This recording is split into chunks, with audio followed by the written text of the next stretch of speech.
सुरेश्वरी भगवती गंगे त्रिभुवनतारिणी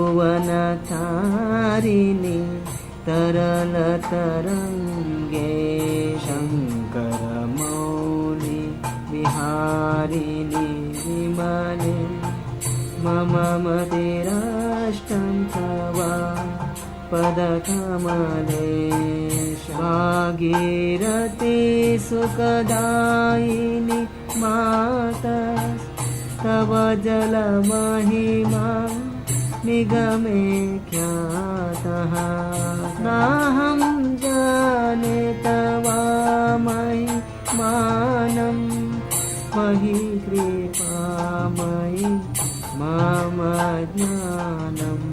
जब भगवान श्री कृष्ण अपने वामन अवतार में बलि महाराज से 3 पग भूमि का दान पाते हैं तो वे अपने त्रिविक्रम रूप धारण कर अपने पहले पग से ही ब्रह्मांड के अवरोहन को छेद कर देते हैं।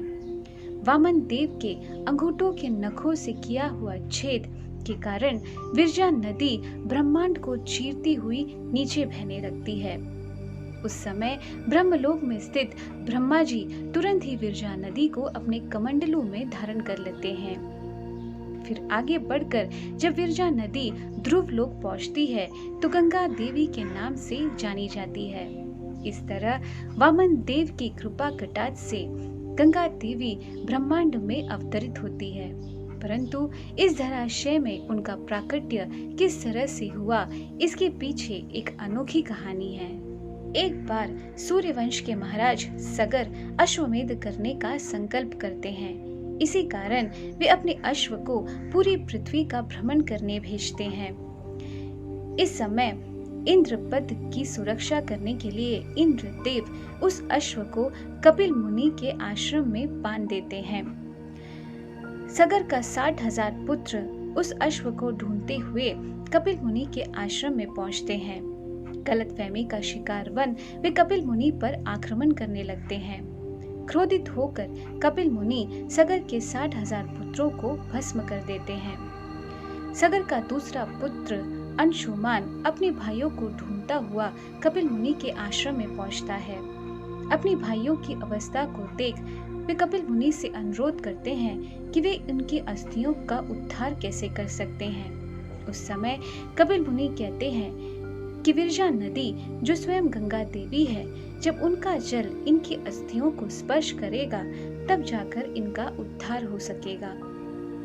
यह सुनकर अंशुमन अपनी पूरी जिंदगी गंगा देवी के तपस्या में लगा देता है, परंतु गंगा देवी प्रकट नहीं होती। अंशुमन का पुत्र दिलीप अपने पूर्वजों के उद्धार के लिए अपनी पूरी जिंदगी को व्यतीत कर देता है, परंतु फिर भी गंगा देवी प्रकट नहीं होती। दिलीप का पुत्र राजा भगीरथ हजारों सालों तक अपने पूर्वजों के उद्धार के लिए घोर तपस्या करने लगता है। उनकी तपस्या से प्रसन्न होकर गंगा देवी प्रकट होती है। जब राजा भगीरथ गंगा देवी से अपनी मनोकामना कहता है तो गंगा देवी कहती है कि मेरे वेग की तीव्रता को यह भूमंडल नहीं संभाल सकता, इसलिए जब केवल भगवान शिव अपनी जटाओं में मुझे धारण करेंगे, केवल तब मेरे वेग की तीव्रता कम हो सकती है। यह सुनकर राजा भगीरथ भगवान शिव की तपस्या करने लगते हैं।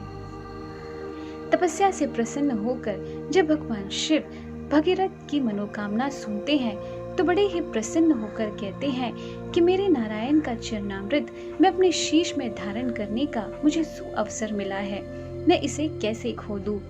ऐसा कहकर वे गंगा देवी को अपनी जटाओं में धारण कर लेते हैं, जिस कारण उनका एक नाम गंगाधर भी पड़ा। गंगा मैया राजा भगीरथ से आग्रह करते हैं कि वे उन्हें अपने पूर्वजों के अस्थियों का स्थान दर्शाए। राजा भगीरथ अपने घोड़े में तेजी से आगे बढ़ते रहते हैं और गंगा मैया तेजी से बहते हुए पश्चिम बंगाल में स्थित जहानु द्वीप तक पहुंचती है। वहां अपने प्रवाह के प्रभाव के कारण वे जहानु मुनि के आश्रम को बहा देती है। क्रोधित होकर जहानु मुनि अपनी असीम शक्ति से गंगा मैया को पी लेते हैं। यह जानकर राजा भगीरथ फिर से घोर तपस्या करने लगते हैं।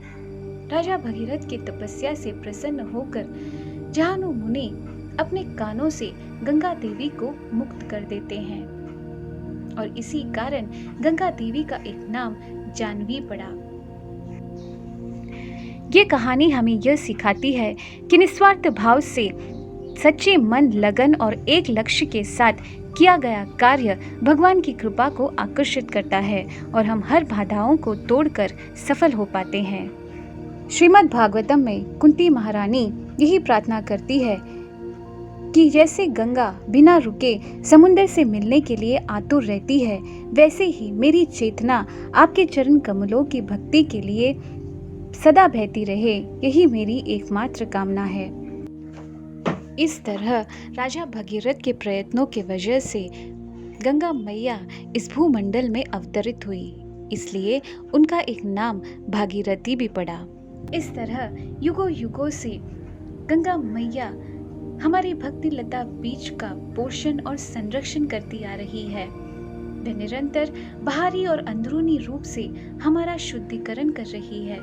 इसलिए संतान बन हमारा यह परम कर्तव्य है कि हम हमारे मानवीय द्रव्यों से उनके शुद्ध जल को कभी प्रदूषित ना करें। इसी के साथ आज की कथा यहाँ समाप्त हो रही है। उम्मीद है आप सभी को पसंद आई होगी। इसी आशा के साथ विदा लेती हूँ। नमस्कार।